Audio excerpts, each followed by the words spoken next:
जय हिंद भावी अधिकाऱ्यांनो, निरंजन भोयार या यूट्यूब चॅनलवर आपल्या सर्वांचे मनापासून स्वागत।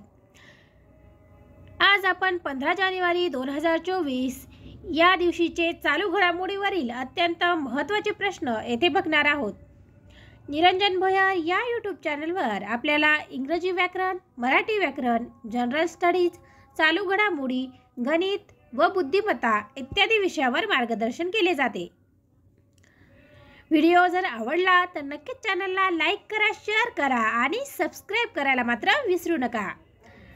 तुम्हाला कमेंट करण्यासाठी हा प्रश्न दिला होता की 97वे अखिल भारतीय मराठी साहित्य संमेलन हे कोणत्या ठिकाणी होत आहे।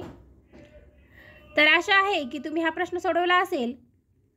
तर या प्रश्नाचं योग्य उत्तर आहे पर्याय क्रमांक 1, अमनेर या ठिकाणी। अळमनेर या ठिकाणी अखिल भारतीय मराठी साहित्य संमेलन हे होत आहे आणि याचे अध्यक्ष हे प्रशांत दामले हे आहेत। तर आजचा पहिला प्रश्न बघूया। DRDOने कोणत्या नावाने स्वदेशी असॉल्ट रायफल नुकतेच लॉन्च केले आहे। 4 पर्याय तुमच्या समोर आहेत आणि यापैकी योग्य उत्तर आहे पर्याय क्रमांक 1, उग्रम। DRDOने उग्रम या नावाने स्वदेशी असॉल्ट रायफल हे लॉन्च केले आहे। DRDOची स्थापना ही 1958 मध्ये झालेली आहे आणि DRDOचे सध्याचे अध्यक्ष हे समीर व्ही कामत हे आहेत। प्रश्न क्रमांक 2 बघूया। जागतिक आर्थिक परिषद कोणत्या ठिकाणी आयोजित करण्यात आलेली आहे। तर 4 पर्याय तुमच्या समोर आहेत आणि यापैकी योग्य उत्तर आहे पर्याय क्रमांक 3, दाओस या ठिकाणी। दाओस या ठिकाणी जागतिक आर्थिक परिषद, ज्यालाच आपण वर्ल्ड इकॉनॉमिक फोरम असं म्हणतो, याची परिषद ही दाओस स्वित्झर्लंड या ठिकाणी होत आहे। वर्ल्ड इकॉनॉमिक फोरम विषयी जर बघायचं झालं तर वर्ल्ड इकॉनॉमिक फोरम याची स्थापना ही 24 जानेवारी 1971 रोजी झालेली आहे आणि जागतिक आर्थिक परिषद 2024 जी आहे 2024 त्याची थीम काय आहे बघा, रिबिल्डिंग ट्रस्ट। रिबिल्डिंग ट्रस्ट ही जागतिक आर्थिक परिषद 2024 ची काय आहे, थीम आहे आणि ही जी परिषद होत आहे ही 54वी परिषद आहे। प्रश्न क्रमांक 3 बघूया। कोपर्निकस क्लायमेट चेंज सर्व्हिस अहवालानुसार जगातील सर्वात उष्ण वर्ष नोंदवले गेले आहे। तर 4 पर्याय तुमच्या समोर आहेत आणि यापैकी योग्य उत्तर आहे पर्याय क्रमांक 2, 2023। कोपर्निकस क्लायमेट चेंज सर्व्हिस अहवालानुसार जगातील सर्वात उष्ण वर्ष कोणते नोंदवले गेले आहे, तर 2023। प्रश्न क्रमांक 4 बघूया। कोणत्या राज्य सरकारने 2024 मध्ये प्रथमच स्वतंत्र क्रीडा विभाग निर्माण केला आहे। तर 4 पर्याय तुमच्या समोर आहेत आणि यापैकी योग्य उत्तर आहे पर्याय क्रमांक 3, बिहार। तर बिहारचे मुख्यमंत्री आहेत नितीश कुमार आणि बिहारचे राज्यपाल आहेत राजेंद्र आर्लेकर आणि बिहारची राजधानी जर म्हटलं तर ती आहे पटना। तर बिहार कुठे आहे मॅपमध्ये बघून घेऊया।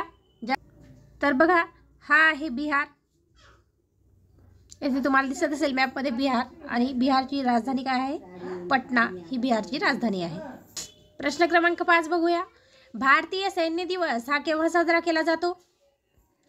तर 4 पर्याय तुमच्या समोर आहेत आणि यापैकी योग्य उत्तर आहे पर्याय क्रमांक 4, 15 जानेवारी रोजी।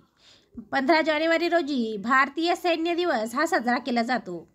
तर इतर माहिती बघून घेऊया। लष्कर प्रमुख, तर सध्याचे लष्कर प्रमुख कोण आहेत, मनोज पांडे हे लष्कर प्रमुख आहेत।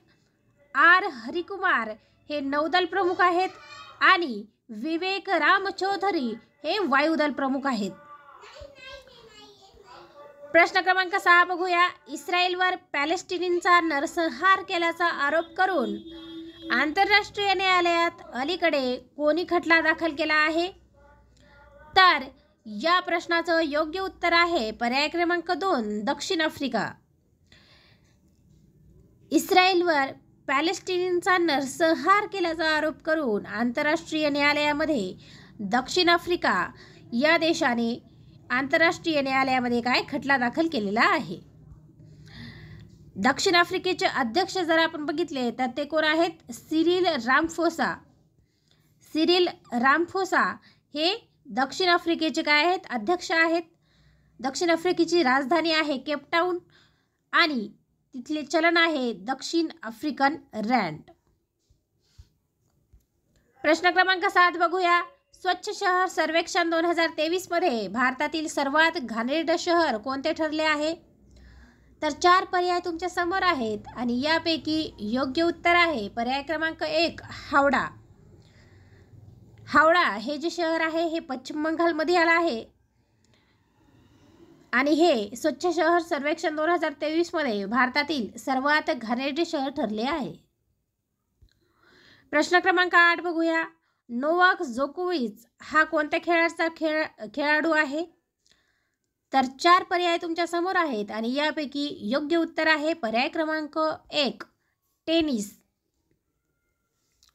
तर नोवाक जोकोविच हा जो आहे हा टेनिस या खेळाचा खेळाडू आहे. नेक्स्ट डे क्वेश्चन तुमच्यासाठी आहे की सूर्याचा अभ्यास करण्यासाठीची भारताची मोहीम कोणती आहे? तर या प्रश्नाचं उत्तर तुम्ही कमेंट बॉक्समध्ये द्यायचं आहे. तर भेटूया पुढच्या व्हिडिओ लेक्चरमध्ये. धन्यवाद.